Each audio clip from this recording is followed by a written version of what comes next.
বিশেষ করে আপনাদের কি বলবো যে এই সময় আমার কাছে গুরুত্বপূর্ণ মনে হচ্ছে যারা আপনারা আছেন কেন এখানে যারা আসছেন একটা মূল উদ্দেশ্য আছে, আমাদের ভালোবাসা আছে, ঠিক না?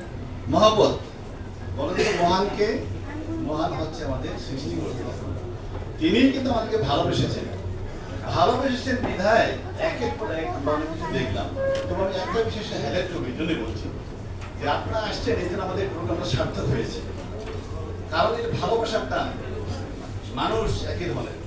আমি স্বতন্ত্রনাথ একটা কবিতা লিখছিল, ঠিক না? জগৎ জুড়ে এক জাতি আছে, সেই জাতির নাম মানুষ জাতি। একই পৃথিবীর স্তনে লালিত পালিত, একই রবি শশী শীতা ক্ষুধা কৃষ্ণা যারা সবাই বুঝি মশা বাঁধিও জলানবিবাসী পাইলে নান্দে কালো আর ফুলো বাইরে কেবল ভিতরে সবারই সবার আন্দা। হাউ ইজ দ্য গ্রেট উনি কবিতা বলছেন। কিন্তু এখন দেখা যায় যে ইনি আমাদেরকে ভালোবাসলেন, মহব্বত করলেন। এই মহব্বত আমি তো মনে করি যে আজকে আমরা এই মহব্বতের উপলব্ধি করতেছি, ঠিক কিনা? ঠিক, ইয়েস। মানুষ হিসেবে আমরা এখানে আসছি এবং ভালোবেসেছি। কাকে ভালোবেসছি? এই যে প্রভু যীশু খ্রিস্ট, তিনি কিন্তু ভালোবাসার জন্য এখানে আসছেন। ভালোবেসেছেন বিধায় তিনি আত্মত্যাগ করেছেন, জীবন দিয়েছেন, মরেছেন, তথাপিও ভালোবাসার বিকল্প তিনি কিছু করেন নাই। আমি তো দেখতে পাচ্ছি যে আমাদের মধ্যে ভালোবাসা আছে যথেষ্ট। এটা একটা প্রমাণ যে মানুষ হিসেবে আমরা ভালোবাসি বলেই আমি তো কিছু আশা করি নাই যে অনেক লোক, অনেক বন্ধু, আইনজীবী, ব্যবসায়ী, গভর্নমেন্ট বা বিভিন্ন যারা যুক্ত আছেন কাজে, এই অল্প সময়ের মধ্যে আসলেন, আমাদেরকে আপনার উষ্ণ ভালোবাসা দিলেন। এবং এই ভালোবাসার মধ্য দিয়ে আসলে আমরাও অনেক জিনিস জানলাম আল্লাহ তাআলার সম্বন্ধে, সৃষ্টিকর্তার সম্বন্ধে, ঈশ্বরের সম্বন্ধে, অর্থাৎ যিনি মহান ব্যক্তি তার সম্বন্ধে জানলাম যে তিনি আমাদের জন্য কি করেছেন।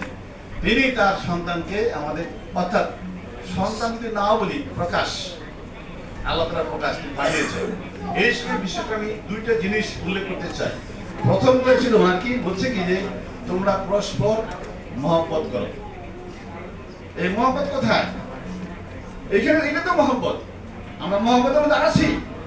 দ্বিতীয়টা বলছিল এইভাবে যে সমস্ত মন, সমস্ত হৃদয়, সমস্ত শক্তি দিয়ে সদা প্রভু অর্থাৎ সৃষ্টিকর্তাকে প্রেম করো। এটা হচ্ছে প্রথম। দ্বিতীয়টা হচ্ছে প্রতিবেশীকে আপনার মতো ভালোবাসো। যীশু খ্রিস্ট, ঈসা নবী বা ঈসা রূহুল কুদ্দুস, তিনি কখনো একটা গোষ্ঠী, একটা গোত্র জন্য আসে নাই। তিনি সমস্ত মানুষকে ভালোবেসেছেন। তার কাছে কোনো ধর্মীয় ব্যথা বিঘ্ন নাই। আমি বিশ্বাস করি এই জন্য যারা আমরা এখানে আসছি, আমরা একটাই কারণে আসছি যে আমরা সেই ভালোবাসা উপলব্ধি করেছি, কোনো অন্য কিছু না। কারণ তার ঈসা নবীর আগমনটাই ছিল ভালোবাসা। আপনারা আমাদের ভালোবেসেছেন, আমরা আপনাকে ভালোবেসেছি। এই একে অপরের ভালোবাসাটা যেন আমাদের চিরন্তন থেকে থেকে এই কামনা করে এই ধন্যবাদ দিয়ে শেষ করছি। We are very much appreciate to you because your presence is success of the program.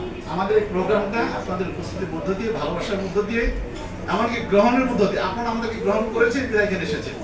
তাহলে কে গ্রহণ করেছে? আমরা গ্রহণ করেন, আপনারা বললেন আপনারা গ্রহণ করেছেন আমাদের বিধায় আমরাও আপনাদেরকে গ্রহণ করেছি। একসাথে আমরা এই ভালোবাসার যতটুকু সময় থাকে শুভেচ্ছা বিনিময় করছি। আবার আপনাদের শুভেচ্ছা জানিয়ে, ধন্যবাদ জানিয়ে আমি এখানে শেষ করছি।